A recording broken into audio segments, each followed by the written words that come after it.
પ્રાણીઓ વિશે.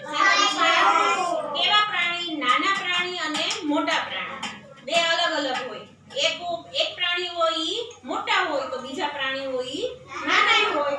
તો મોટું પ્રાણી કયું છે? જો ઊંટ કેવું હોય, પછી ભેંસ, બળદ, રીંછ, ગાય, આ બધા કેવા પ્રાણી હોય? મોટા. કેવા હોય?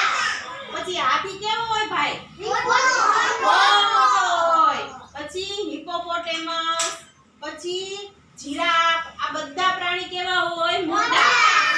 તો નાના પ્રાણી કયા હોય? તો કે બિલાડી છે, કૂતરો છે, ઉંદર છે, બરોબર, શિયાળ છે, વાંદરો છે, બકરી છે, આ બધા પ્રાણી કેવા કહેવાય?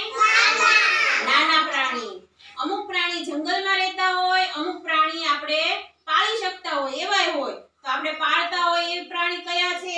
તો કે ભેંસ, ઊંટ, બિલાડી, ગાય, કૂતરો, બળદ, ઘોડો, ઘેટું, ગધેડો, બકરી, આટલા પ્રાણી છે એ આપણે પાળી શકીએ, બરોબર. બાકી બધા પ્રાણી છે એ ક્યાં રહે? તો કે જંગલમાં રહે. ક્યાં રહે? જંગલમાં રહે. એને આપણે પાળી શકીએ નહીં. એ આપણી સાથે રહી શકે